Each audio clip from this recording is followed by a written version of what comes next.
lahat. Ako po si Prince Rainbow Coba de Castro, isa sa mga masasayang magtatapos ngayong araw na ito. Ang bilis ng panahon, di ba? Parang kailan lang, nag-aaral pa tayo ng ABCs.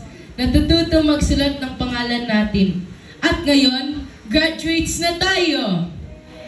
It's an incredible feeling to stand here today, celebrating this special moment with all of you. Pero bago ang lahat, gusto ko munang pasalamatan ang Panginoon dahil sa Kanya at para sa Kanya ang lahat ng ito. Maraming salamat din sa ating mahal na principal, Ma'am Jocelyn Agustin Mendoza, ang ating school director, Sir Sunny T. Mendoza, ang aking minamahal na advisor, Ma'am Chanel Faith Agustin Mendoza, ang ating mga masisipag na guro na walang sawang gumabay sa atin kahit minsan pasaway tayo, ang ating mga magulang na walang sawang sumusuporta sa atin, at syempre ang aking mga kapwa graduates.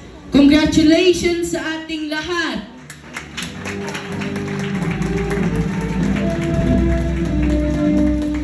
Hindi magiging posible ang araw na to kung wala ang mga taong tumulong sa atin. To our teachers, thank you for your patience, your guidance, and for always pushing us to do our best. Hindi lang academics ang itinuro ninyo sa amin, kundi pati ang mga values na madadala namin sa aming kinabukasan. Isang espesyal na pasasalamat kay Ma'am Chanel Faith Agustin Mendoza, ang aming advisor na hindi lang nagturo sa amin kundi nagsilbing second parent namin sa paaralan. Maraming salamat po sa pagtuturo ng lesson sa school, pero hindi lang yon ang dala-dala namin galing sa iyo, kundi ang aral ng buhay at pakikipagkapwa-tao. Gaya nga ng madalas sabihin ni Ma'am Faith, violence is not the answer. At isa pa, pakidugtungan wisdom. Ang sinungaling,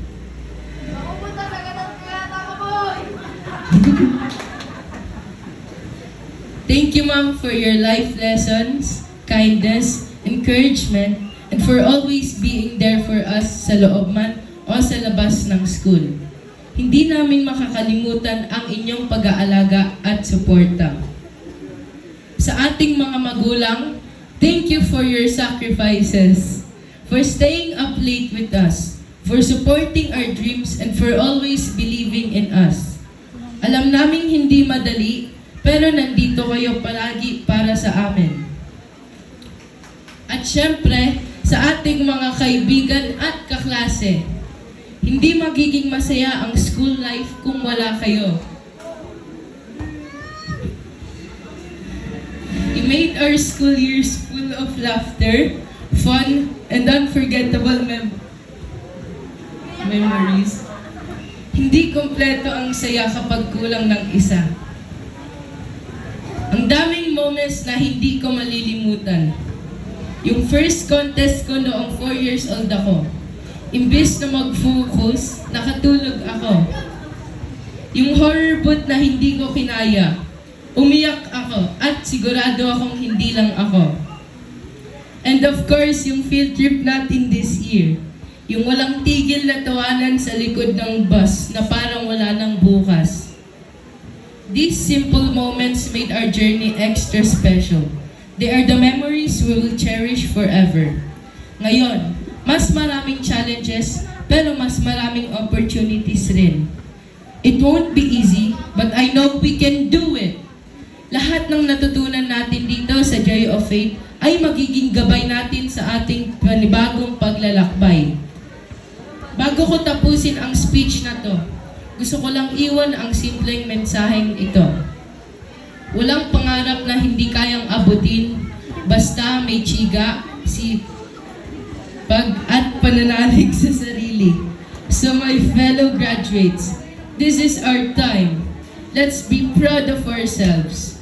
Thank everyone who helped us and face our future with courage and faith. Muli, Maraming salamat, Joy of Faith Integrated School Incorporated, sa ating mga magulang, guro, at kaklase. Thank you for 8 amazing years and for being our second family.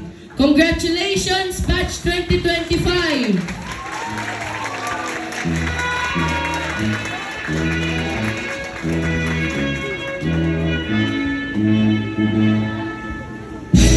Thank you very much, Prince Rainbow de Castro, for that wonderful and heartfelt graduation speech. And now, to introduce to us our speaker for today.